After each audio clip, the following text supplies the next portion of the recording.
اللهم صل على سيدنا محمد النبي الأمي الحبيب الأعال القدر العظيم الجاه وعلى آله وصحبه وسلم. أعوذ بالله السميع العليم من الشيطان الرجيم. بسم الله الرحمن الرحيم. والعصر إن الإنسان لفي خسر إلا الذين آمنوا وعملوا الصالحات وتواصوا بالحق وتواصوا بالصبر.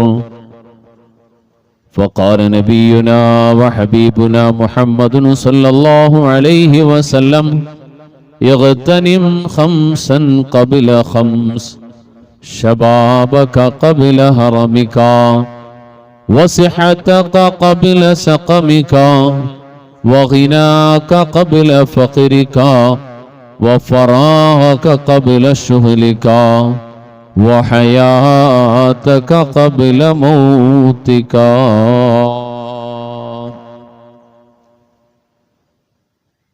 ഏറ്റവും സ്നേഹാദരണീയരായ മുഅ്മിനീങ്ങളെ, സഹോദരങ്ങളെ, അല്ലാഹു റബ്ബുൽ ആലമീൻ നമ്മുടെ ഈ സംഗമത്തിനെ ഖബൂൽ ചെയ്യുമാറാകട്ടെ. ഇരുലോകവും വിജയിച്ച സജ്ജനങ്ങളിൽ നമ്മെ എല്ലാവരെയും അല്ലാഹു റബ്ബുൽ ആലമീൻ അവന്റെ മഹ്ലു ഫദ്ൽ കൊണ്ട് ഒരുമിച്ച് കൂട്ടി അനുഗ്രഹിക്കുമാറാകട്ടെ. ശേഷിക്കുന്ന ജീവിതത്തിന്റെ അവസാന നിമിഷം വരെയും കാരുണ്യവാനായ റഹ്മാനായ റബ്ബിനെ ഇതാഅത്ത് ചെയ്ത് വണങ്ങി ജീവിക്കാൻ അല്ലാഹു നമുക്ക് എല്ലാവർക്കും തൗഫീഖ് നൽകി അനുഗ്രഹിക്കുമാറാകട്ടെ.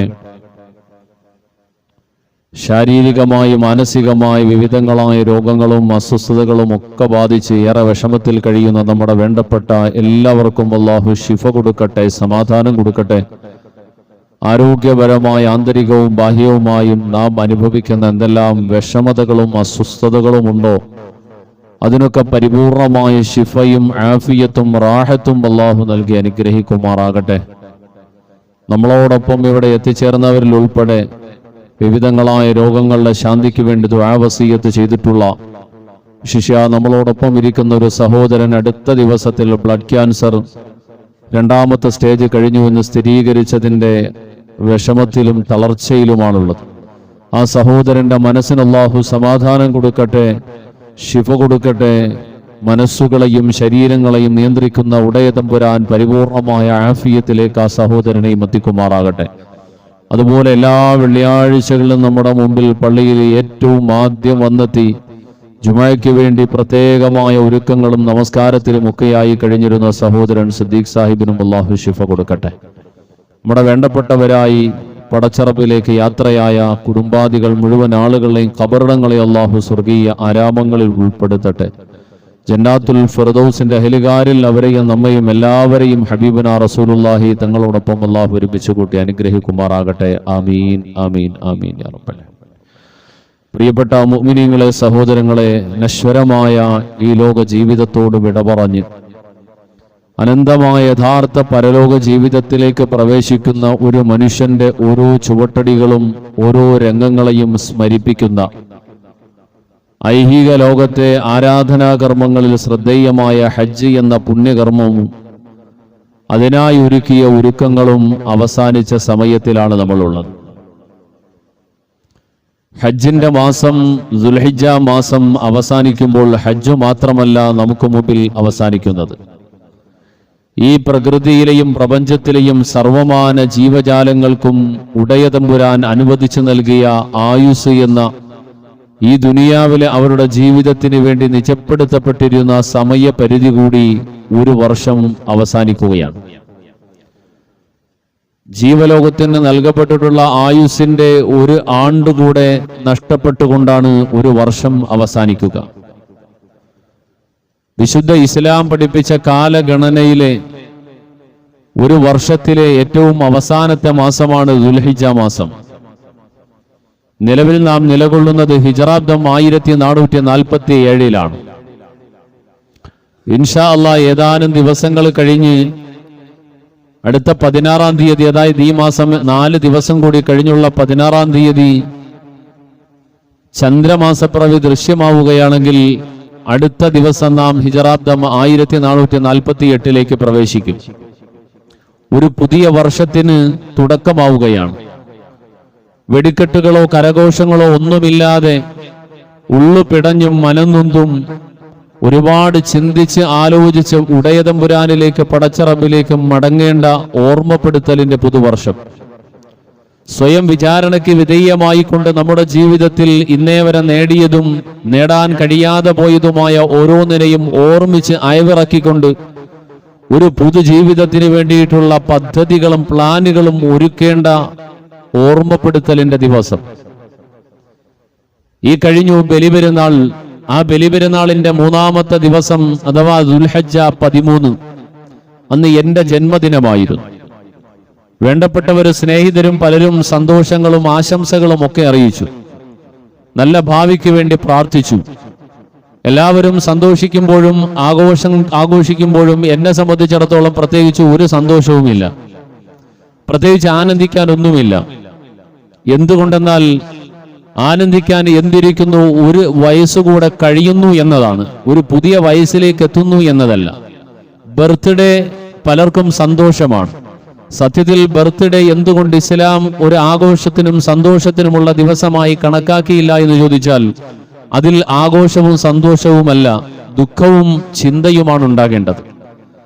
ഉടയതമ്പുരാൻ നമുക്ക് നൽകിയ ജീവിതമാകുന്ന ഈ ദുനിയാവിലെ ഒരു നിശ്ചിത കാലയളവ്, നമ്മുടെ ആയുസ്സിന്റെ 7 പുസ്തകത്തിൽ നിന്നും 1 വർഷം കൂടി വെട്ടിപ്പോയിരിക്കുന്നു, 1 വർഷം കുറഞ്ഞു പോയിരിക്കുന്നു. നമുക്ക് കിട്ടിയ പണം 1000 രൂപ നമ്മുടെ കൈവെള്ളയിലേക്ക് വന്നു, അതിൽ നിന്ന് 100 രൂപ കുറഞ്ഞാൽ അതിന്റെ പേരിൽ ആരും സന്തോഷിക്കുകയല്ല. സത്യവിശ്വാസികൾ നന്മയിലാണ് കുറഞ്ഞത് എങ്കിൽ അതിന്റെ പേരിൽ സന്തോഷിക്കും.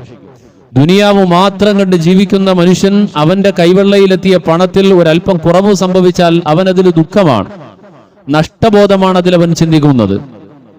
എന്തുകൊണ്ടെന്നാൽ ആ കുറവുകൾ അവന് പ്രകടമായി ദൃശ്യമായി അവന് ബോധ്യപ്പെടുന്നു. എന്നാൽ ഇതിനേക്കാൾ എത്രയോ അപ്പുറം അമൂല്യമായ, വിലമതിക്കാൻ കഴിയാത്ത സമയവും ആയുസ്സും ജീവിതത്തിലെ അനർഘ നിമിഷങ്ങളും 1 വർഷം നഷ്ടപ്പെടുത്തുന്നു എന്ന് പറയുമ്പോൾ സന്തോഷമല്ല, ദുഃഖവും ആശങ്കയും ആകുലതയുമാണ് ഉണ്ടാകേണ്ടത്. പടച്ചിറപ്പ് നമുക്ക് 1 വർഷം നൽകിയ ആ കഴിഞ്ഞുപോയ 1 വർഷം എങ്ങനെയായിരുന്നു? സന്തോഷമായിരുന്നോ, ദുഃഖമായിരുന്നോ, ആനന്ദമായിരുന്നോ, ആഹ്ലാദമായിരുന്നോ, എന്തെങ്കിലും നേടാൻ കഴിഞ്ഞോ കഴിഞ്ഞിട്ടില്ലയോ എന്നതിനെ ഓർത്ത് കണക്ക് പുസ്തകം മറിച്ചു നോക്കുക എന്നതാണ് ബുദ്ധിമാൻ ചെയ്യുക. സന്തോഷിക്കാനൊന്നും അവിടെയില്ല. ആദരവായ നബിയുനാ മുഹമ്മദുർ റസൂലുള്ളാഹി സ്വല്ലല്ലാഹു അലൈഹി വസല്ലമ തങ്ങളുടെ പ്രിയപ്പെട്ട മരുമകൻ, വിശുദ്ധ ഇസ്ലാമിലെ 4-ാമത്തെ അമീറുൽ മുഅ്മിനീൻ അലി ഇബ്നു അബീ ത്വാലിബ് റളിയല്ലാഹു തആല അൻഹു മഹാനവർകൾ 60 വർഷം ഈ ദുനിയാവിൽ ജീവിക്കുവാൻ അല്ലാഹു അവസരം കൊടുക്കുന്ന ഒരു മനുഷ്യൻ, ആ മനുഷ്യന്റെ 60 വർഷത്തെ ജീവിതത്തിനെ ദാർശനികമായ ഒരു വിലയിരുത്തൽ നടത്തിക്കൊണ്ടൊരു പദ്യം ആലപിച്ചിട്ടുണ്ട്. ഇദാ ശംറുൻ സിത്തീന ഹൗലാ ഫനിസ്ഫുൽ ഉംരി തംഹഖുൽ ലയാലി ഫനിസ്ഫുൻ നിസ്ഫി യംളി ലൈസ യദ്രി ലഗഫലതിഹി യമീനൻ അൻ ശിമാലി ഇദാ ശംറുൻ സിത്തീന ഹൗലാ. 60 വർഷമാണ് ആഖിറു സമാനിലെ മുഹമ്മദി ഉമ്മത്തിന്റെ ആയുസായി ഹബീബുനാ റസൂലുള്ള പരിചയപ്പെടുത്തിയത്. 60-ന്റെയും 70-ന്റെയും ഇടയിലുള്ള വർഷം, 60-നും 70-നും ഇടയിൽ കിട്ടുന്ന ആയുസ് ഇതൊരു പൂർണ്ണമായ ആയുസാണ്. 70-നപ്പുറം ആർക്കെങ്കിലും ആയുസ് കിട്ടിയാൽ അത് ബോണസായവൻ കരുതിക്കൊള്ളട്ടെ. ഹബീബായ റസൂലുള്ളാന്റെ വിയോഗം 63-ാമത്തെ വയസ്സിലാണ്. 63 വർഷം കൊണ്ട് ഈ ദുനിയാവിൽ സാധ്യമാക്കിയ ലോകമാകെ ഖിയാമത്ത് വരെ അത്ഭുതത്തോടെ കൗതുകത്തോടെ നോക്കിക്കാണുന്ന വലിയൊരു നവോത്ഥാനത്തിന്റെ ചരിത്രം 63 വർഷം കൊണ്ട് സാധ്യമാക്കാൻ കഴിഞ്ഞു. കേവലം 45 വർഷം ജീവിച്ച എത്രയോ മഹാരഥന്മാർ. ഒരു കാലഘട്ടം ഉണ്ടായിരുന്നു, ഹുജ്ജത്തുൽ ഇസ്ലാം അബൂ ഹാമിദുൽ ഗസ്സാലി 5-ാം നൂറ്റാണ്ടിൽ ഇസ്ലാമിക ലോകം കണ്ട ലോക പ്രശസ്തനായ ചിന്തകനാണ്, വിശാരദനാണ്, ഇമാമാണ് ഇമാം അബൂ ഹാമിദ് അൽ ഗസ്സാലി. 4 മദ്ഹബിന്റെ ഇമാമിങ്ങളുടെ കാലം കഴിഞ്ഞു.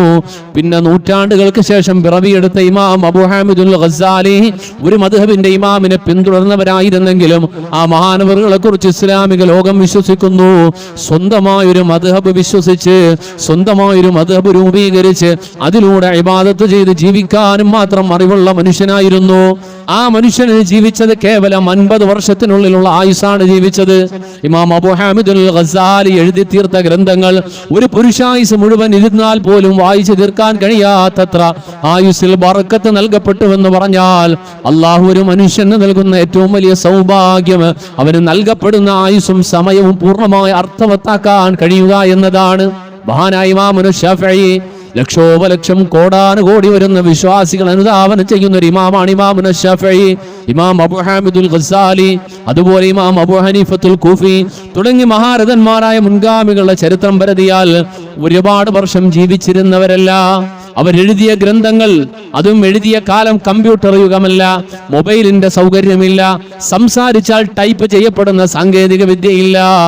സമയം കിട്ടുമ്പോൾ അതും പകൽ സമയത്തിൽ മാത്രമാണ് സൗകര്യപ്പെടുക. രാത്രി സമയത്ത് കറണ്ടില്ല. അരണ്ട വെളിച്ചത്തിൽ, എണ്ണയൊഴിച്ച് ഉപയോഗിക്കുന്ന വെളിച്ചത്തിൽ ഇരുന്നു കൊണ്ട് അധിക നേരം മനുഷ്യൻ എഴുതാൻ കഴിയില്ല. പകൽ സമയങ്ങളിൽ മാത്രം കിട്ടുന്ന സമയം ഉപയോഗപ്പെടുത്തി അതും പേന കൊണ്ട് എഴുതാനെടുക്കുമ്പോൾ ഇന്ന് നമ്മൾ എഴുതുന്നത് പോലത്തെ ബോൾ പെന്നോ മഷിപ്പെന്നയോ അല്ല. പിന്നെയോ അടുത്തൊരു മഷിയുടെ ബോട്ടിൽ വെക്കും, ഒരു മുള ചെത്തി ചീകിയ ഒരു ചെറിയ പേനയുടെ രൂപത്തിലുള്ളൊരു വസ്തു അത് ആ കുപ്പിയിലേക്കൊന്ന് മുക്കും. എന്നിട്ട് കടലാസിൽ 2 അക്ഷരം എഴുതുമ്പോ മഷി തീരും. പിന്നെയും മുക്കും, പിന്നെയും എഴുതും, പിന്നെയും മുക്കും, പിന്നെയും എഴുതും. ഇങ്ങനെ എഴുതി അവർ തീർത്ത ഗ്രന്ഥങ്ങൾ അതൊരു കൈവെള്ള വലിച്ചു പിടിച്ചാൽ എത്താത്തത്ര വലിപ്പമുള്ള ഗ്രന്ഥശേഖരമായി മാറിയിട്ടുണ്ടെങ്കിൽ ഇതാണ് അല്ലാഹു ഒരു മനുഷ്യന് കൊടുക്കുന്ന ജീവിതത്തിന്റെ സൗഭാഗ്യം, ജീവിതത്തിന്റെ ബറക്കത്ത്, ആയുസിന്റെ ബറക്കത്ത് എന്ന് പറഞ്ഞാൽ 60 വർഷം ജീവിക്കുന്ന ഒരു മനുഷ്യൻ, ആ മനുഷ്യന് പൂർണ്ണമായൊരു ജീവിതം കിട്ടുവാൻ സൗഭാഗ്യം കിട്ടിയ ഒരു മനുഷ്യനാണ്. അങ്ങനെ ജീവിച്ചൊരു മനുഷ്യനെ പോലും മഹാനായ അലിയാർ തങ്ങൾ പറയുന്നു,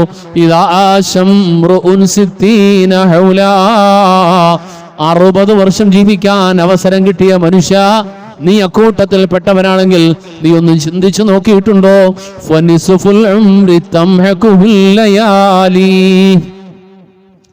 വർഷം ജീവിച്ചൊരു മനുഷ്യന്റെ 30 വർഷം രാത്രിയായി പോയി. 30 വർഷം രാത്രി, 24 മണിക്കൂർ ഒരു ദിവസം. അങ്ങനെയുള്ള ദിവസങ്ങൾ ചേർന്ന വർഷങ്ങൾ, അങ്ങനെ 60 വർഷം ഒരാളിന് കിട്ടുമ്പോ അവന്റെ 30 വർഷം രാത്രിയായി പോവുകയാണ്.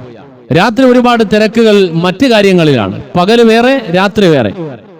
ഒരു 100 കൊല്ലമായിട്ടുള്ള കറണ്ട് കണ്ടുപിടിച്ചിട്ട്, ഇലക്ട്രിസിറ്റി വന്നിട്ട് അതിനു മുമ്പ് മനുഷ്യ ലോകം ഒരു പ്രത്യേക ക്രമീകരണത്തിലാണ് ജീവിച്ചു പോകുന്നത്.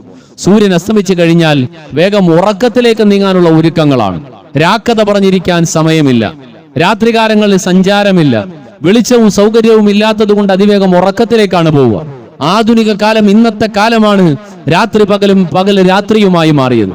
അതുകൊണ്ട് തന്നെ 100 കൊല്ലം മുമ്പില്ലാത്ത രോഗങ്ങളും ഇന്ന് നമ്മളോടൊപ്പമുണ്ട്. രോഗികൾ ഏറ്റവും കൂടുതൽ പ്രവാസികളാണ്. എന്താണ് അവരുടെ രോഗത്തിന്റെ അടിസ്ഥാന കാരണം? വൈദ്യശാസ്ത്രവും ഗവേഷകന്മാരുടെയും പഠനങ്ങൾ വെളിപ്പെടുത്തുന്നു. അതിലെ പ്രധാന കാരണം, മൂലകാരണം പാതിരാത്രിയിൽ ഉറക്കമില്ലാതെ പണിയെടുക്കലാണ്. പ്രവാസ ലോകം ആധുനികതയുടെ, ഇലക്ട്രിസിറ്റിയുടെയും കണ്ടുപിടുത്തങ്ങളുടെയും സൗകര്യങ്ങൾ മുമ്പിലേക്ക് എത്തിയപ്പോൾ മനുഷ്യൻ ആരോഗ്യപരമായി അറിയാതെ നശിക്കുകയാണ്. അല്ലാഹു റബ്ബുൽ ആലമീൻ രാത്രിയെ തന്നത് വിശ്രമിക്കുവാനാണ്. വജഅൽന ലൈല ലിബാസാ വജഅൽന നഹാറ മആശാ വജഅൽനാ നൗമകും സുബാതാ. പരിശുദ്ധ ഖുർആൻ, അല്ലാഹുവിന്റെ വചനം, രാത്രി കാലങ്ങളെ അല്ലാഹു മറയായി, വസ്ത്രമായി, സ്വസ്ഥമായി വിശ്രമിക്കുവാൻ, പകൽ സമയം ഉപജീവനം തേടുവാൻ ഒക്കെയായിട്ടാണ് അല്ലാഹു നിജപ്പെടുത്തിയത്, ഒരുക്കിയിട്ടുള്ളത്. ഇതൊക്കെ മാറി മറിഞ്ഞുപോയി. അതിന്റെ അനന്തരഫലം, ദുരന്തം മനുഷ്യൻ അനുഭവിക്കുകയും ചെയ്യുകയാണ്. ആധുനിക ലോകം, പ്രത്യേകിച്ച് മലയാളികൾ ഏറ്റവും കൂടുതൽ അനുഭവിക്കുന്ന ഷുഗർ, ഡയബറ്റീസ് രോഗങ്ങൾ, ആ രോഗങ്ങളുടെ കാര്യകാരണങ്ങൾ പലതും പറയുമ്പോഴും അതിന്റെ ഉള്ളറകൾ പോസ്റ്റ്മോർട്ടം ചെയ്ത് പഠിച്ച വൈദ്യശാസ്ത്ര വിശാരദന്മാർക്ക് പറയാനുള്ളത് രാത്രിയിലെ ഉറക്കം നഷ്ടപ്പെടലാണ്. രാത്രി സൂര്യൻ അസ്തമിച്ചു കഴിഞ്ഞാൽ 4-ാമത്തെ മണിക്കൂർ മനുഷ്യൻ ഉറങ്ങിയിരിക്കണം. അത് പ്രകൃതിയുടെ തീരുമാനമാണ്. ഓരോ നാടുകളിലും സൂര്യൻ എപ്പോൾ അസ്തമിക്കുന്നു അതിന്റെ 4-ാമത്തെ മണിക്കൂർ അവൻ ഉറങ്ങിയിരിക്കണം. 4-ാമത്തെ മണിക്കൂർ അയാൾ ഉറങ്ങണമെങ്കിൽ ഉറക്കത്തിന്റെ 2 മണിക്കൂർ, ഏറ്റവും കുറഞ്ഞത് 2 മണിക്കൂർ മുമ്പ് അയാൾ അന്നപാനീയങ്ങൾ അവസാനിപ്പിച്ചിരിക്കണം. എങ്കിൽ മാത്രമേ 10 മണിക്കൂർ ഉറങ്ങാൻ കിടക്കുന്ന മനുഷ്യന് ആരോഗ്യകരമായ ഉറക്കം കിട്ടൂ. എങ്ങനെ? അവന്റെ ആന്തരിക അവയവങ്ങൾ ഫ്രീ ആകണം, റെസ്റ്റിന് വേണ്ടി ഒരുങ്ങണം. ദഹന പ്രക്രിയകളെല്ലാം അവസാനിച്ച് ആരോഗ്യത്തിന്റെ അവസാന പടി, ആരോഗ്യ സംരക്ഷണത്തിന്റെ അവസാന പടിയാകുന്ന വേസ്റ്റ് മാനേജിംഗിന്റെ ടൈമാണ് രാത്രി 11 മണി മുതൽ ആരംഭിക്കുക. മൂത്രത്തിൽ കല്ലിന്റെ രോഗം, സ്റ്റോണിന്റെ രോഗം അനുഭവിക്കുന്ന ഒരുപാട് രോഗികളുണ്ട്.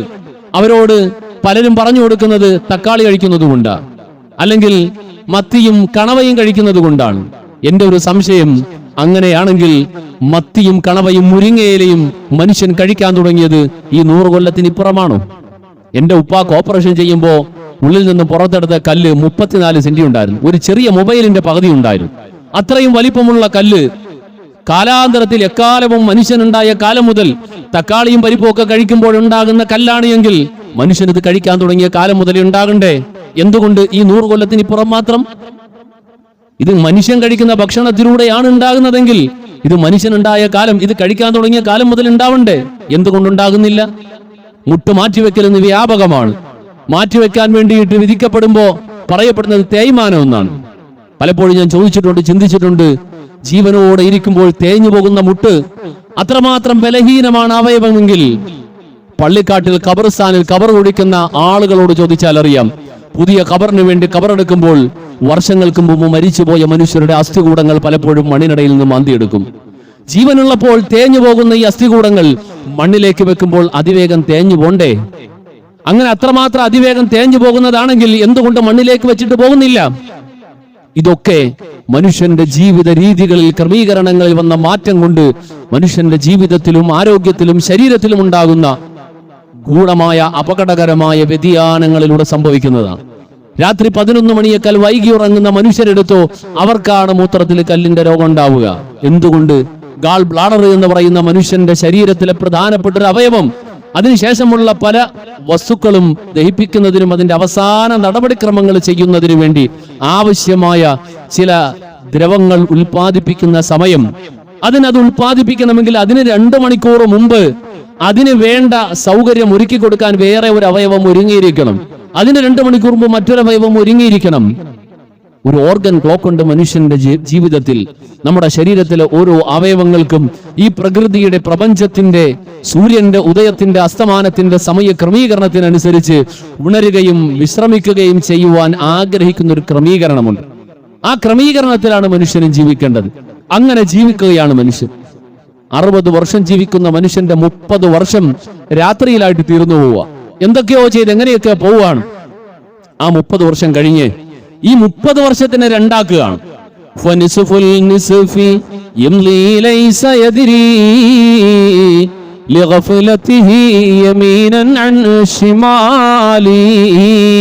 ഈ 30 വർഷം 60 വർഷം ജീവിക്കുന്ന ഒരു മനുഷ്യന്റെ 30 വർഷക്കാലം രാത്രിയാകുമ്പോ ആ രാത്രിയെ രണ്ടായി പകുത്തെടുത്താൽ അതിലെ 15 വർഷക്കാലം തെക്ക് വടക്ക് സർവീസിലായി പോകുന്നു.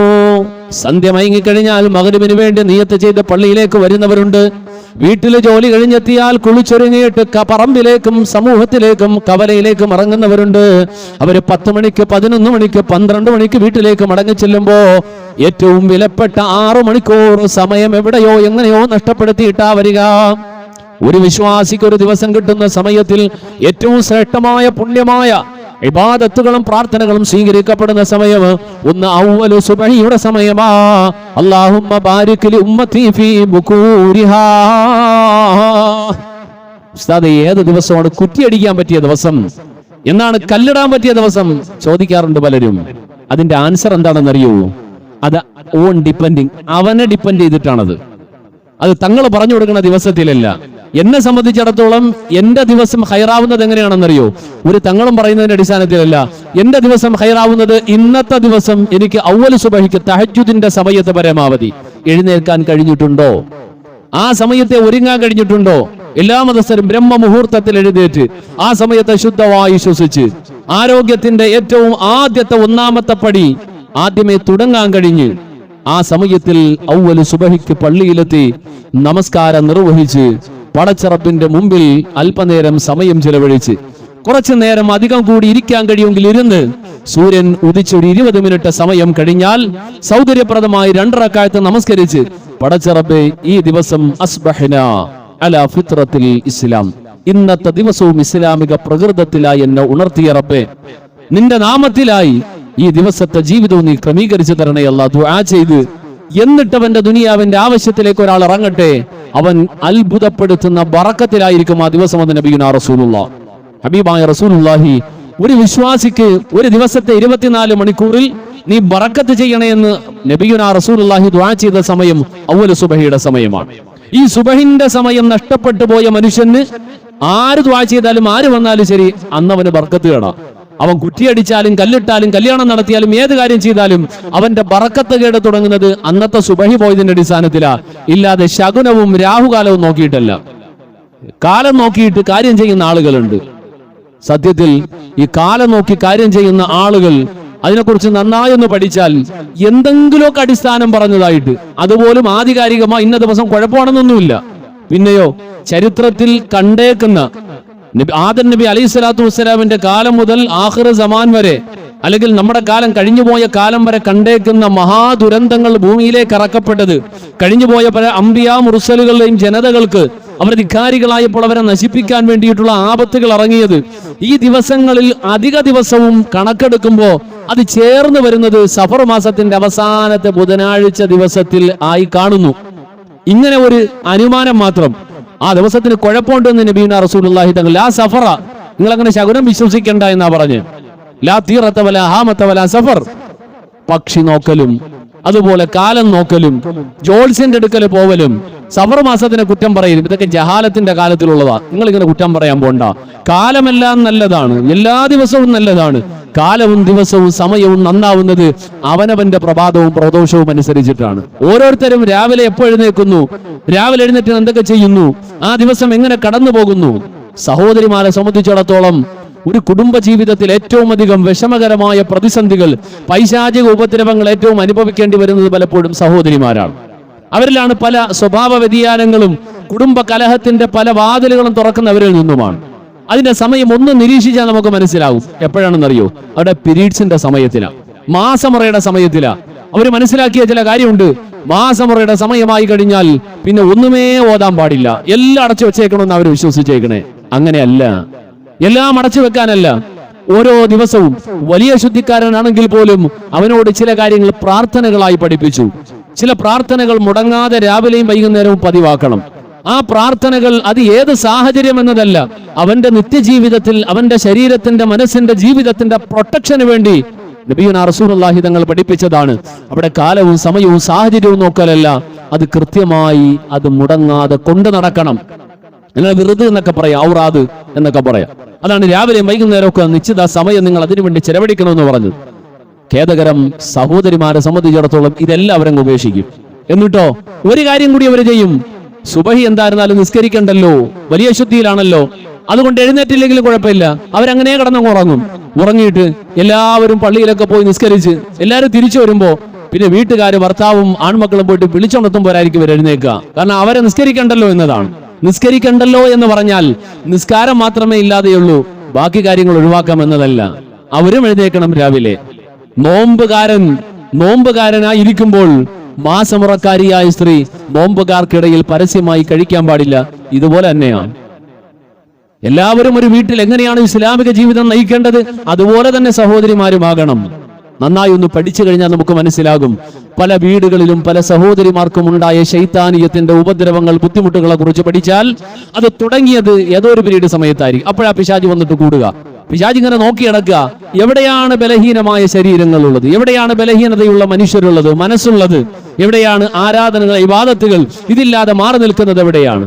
ഒരു ദിവസം ഓരോ നമസ്കാരവും കഴിഞ്ഞ് നിങ്ങൾ ഇത്ര ആയത്തുൽ കുർസി ഓതിക്കോ, ഒരു പിശാചും നിങ്ങളെ ബാധിക്കില്ല. ഇന്ന അദ്കാറുകൾ രാവിലെയും വൈകുന്നേരവും പതിവാക്കി നോക്കിക്കോ, നിങ്ങളൊന്നും തന്നെ ബാധിക്കുകയില്ല.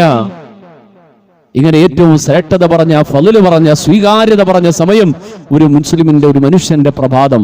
ആ പ്രഭാതം ഉറങ്ങി നഷ്ടപ്പെടുന്നു. എന്തുകൊണ്ട്?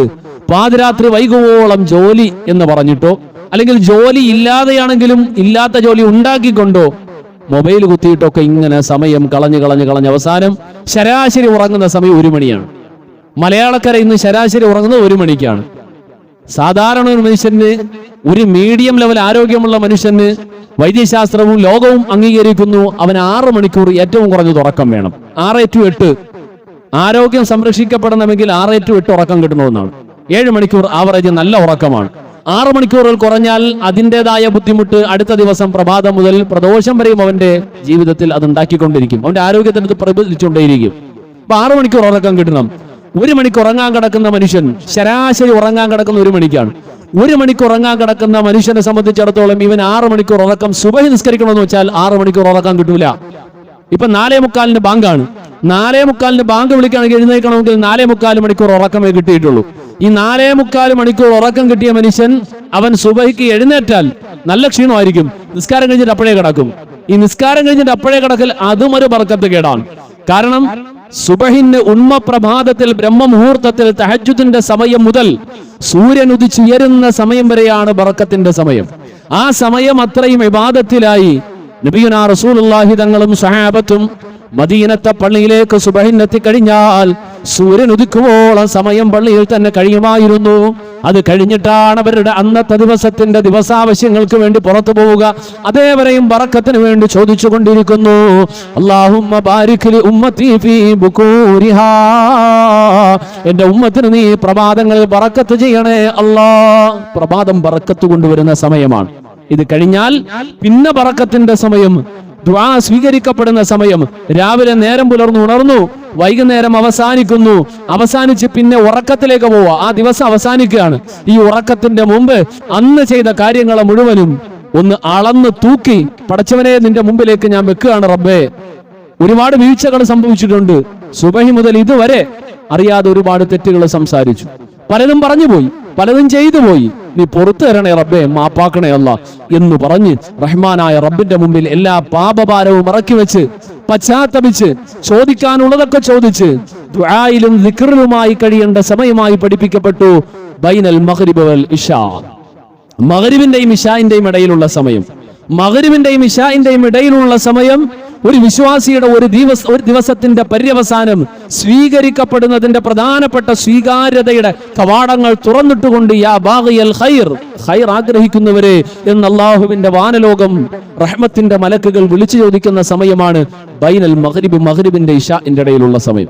ഈ മഗ്രിബിന്റെ ഇശാഇന്റെ ഇടയിലുള്ള സമയത്തിലാണ് ടെലിവിഷൻ ചാനലുകളിൽ ഏറ്റവും അധികം റേറ്റിംഗ് ഉള്ള പരിപാടി നടക്കുന്നതും ഈ മഗ്രിബ് ഇശാഇന്റെ ഇടയിലുള്ള സമയത്തിലാണ്. പരസ്യം കൊടുക്കാൻ വേണ്ടി ആവശ്യപ്പെട്ടാൽ ഏറ്റവും കൂടുതൽ റേറ്റ് ഉള്ളതും മഗ്രിബ് ഇശാഇന്റെ ഇടയിലുള്ള സമയമാണ്. ആരുടേതായത്? പിശാചിന്റേത്, ഇബ്ലീസിന്റേത്. ആ ഇബ്ലീസ് ഈ സമയത്തിലാണ് മനുഷ്യനെ ശ്രദ്ധ തെറ്റിച്ച് വേറൊരു കോലത്തിലേക്ക് കൊണ്ടെത്തിക്കേണ്ടത്. രാവിലെ മുതൽ വൈകുന്നേരം വരെ ചെയ്ത കാര്യങ്ങൾ പടച്ചോനെ സ്വീകരിക്കണേ എന്ന് പറയാൻ ആ അവസരം ഇല്ലാതാക്കി കളയും. ഇതൊക്കെ ദീനിയായി ജീവിക്കുന്ന ഒരു മനുഷ്യനെ സംബന്ധിച്ചിടത്തോളം അവൻ ഒരുപാട് ചിന്തിക്കേണ്ട കാര്യമാണ്, ഒരുപാട് ആലോചിക്കേണ്ട കാര്യമാണ്. ഈ സമയത്തിനെ കുറിച്ചാണ് മഹാനായ അലി അരുതങ്ങൾ പറഞ്ഞത്. ലിഗഫിലതിഹി ഫനിസ്ഫുൽ നിസ്ഫി യംലി ലൈസ യദ്രി ലിഗഫിലതിഹി യമീനൻ അൻ ശിമാലി. തെക്ക് വടക്ക് കയറി എങ്ങോട്ടൊക്കെ പോയി, കുറെ നേരം കടവരാന്തയിൽ, കുറെ നേരം എവിടെയൊക്കെ നിന്ന് എന്തൊക്കെയോ സൊറയടിച്ച് എങ്ങനെയൊക്കെയോ തീർത്തു പോയ സമയം. ഇങ്ങനെ 60 വർഷത്തിന്റെ 30 വർഷം പൂർണ്ണമായിട്ടും പോയി. ബാക്കി 15 മണിക്കൂർ, അതായത് 15 വർഷം 6 മണിക്കൂർ ഉറക്കത്തിന് പോയി, 15 വർഷം തീർന്നു. ബാക്കി 6 മണിക്കൂർ സൊറയടിച്ചും വായി നോക്കിയും തീർന്നു. ആ 15 വർഷവും തീർന്നു, 30 വർഷം. അപ്പൊ 30 വർഷം തീർന്ന ഒരു മനുഷ്യന്റെ ബോധം ഉണ്ടായത്, തിരിച്ചറിവുണ്ടായത് 15ാമത്തെ വയസ്സിലാണ്. ആദ്യത്തെ 15 വർഷം പൂർണ്ണമായിട്ടും ഡിലീറ്റ്. ജനനം മുതൽ 15 വയസ്സ് വരെ അവനൊരു ബോധമില്ലാത്ത കാലമാണ്. ആ 15 വർഷവും പോയി. അപ്പോ 60 വർഷത്തിന്റെ 45 വർഷവും പോയി. പിന്നെ ബാക്കിയുള്ളത് വെറും 15 വർഷം. ഈ 15 വർഷം ഇങ്ങനെ ഹരിച്ചു കുണിച്ച് അവസാനം വരുമ്പോ മഹാനായ അലിയാരതങ്ങൾ പറയാ, ഇതാണ് നിനക്ക് കിട്ടിയേക്കുന്ന ഒരു കിസ്മത്ത്. അവസാനം വാർദ്ധക്യത്തിലേക്ക് എത്തുന്ന 50, 60, 70 അടുക്കുമ്പോ പിന്നൊരു അന്താളിപ്പും ആവലാതിയും ഒക്കെയാ. എന്താണ് ആവലാതി എന്നറിയോ? ഇനി മരണത്തിലേക്ക് പോവാണല്ലോ, മരിക്കാൻ പോവാണല്ലോ, ഒന്നും നേടാൻ കഴിഞ്ഞില്ല. ഈ വേവലാതി മാത്രമേ ഉണ്ടാവുള്ളൂ, ഒന്നും നേടാൻ കഴിയാത്ത നിരാശയിലേക്ക് നീങ്ങിക്കൊണ്ടിരിക്കുന്ന സമയമാണ്. ഒരു വർഷം അവസാനിക്കുമ്പോൾ നമ്മുടെ ജീവിതത്തിന്റെ ആയുസ്സിന്റെ 7 പുസ്തകത്തിൽ നിന്നും ഒരു പേപ്പർ കൂടി, ഒരു കടലാസ് കൂടി കീറിയെറിയപ്പെടുകയാണ്.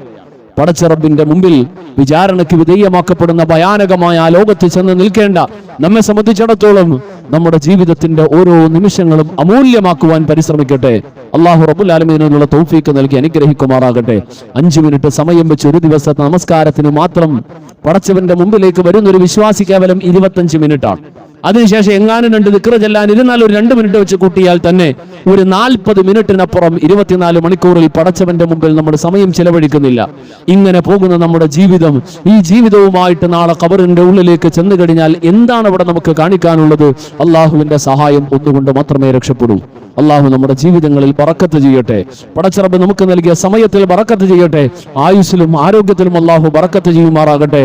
അള്ളാഹു റബ്ബുൽ ആലമീൻ നമുക്ക് നൽകിയ ആയുസ് അവസാനിച്ച് ഈ ലോകത്തോട് യാത്രയാകുമ്പോൾ ഒരാളോട് പോലും പൊരുത്തം ചോദിക്കേണ്ട ഒരു ബാധ്യതയും മനസ്സ വാച കർമ്മണ, ശാരീരികമായി, മാനസികമായി, സാമ്പത്തികമായി ഒരു ബാധ്യതകളുമില്ലാത്ത റാഹത്തായ മരണത്തിന്റെ ഉടമകളായ അള്ളാഹു നമ്മളെ കബൂലാക്കുമാറാകട്ടെ.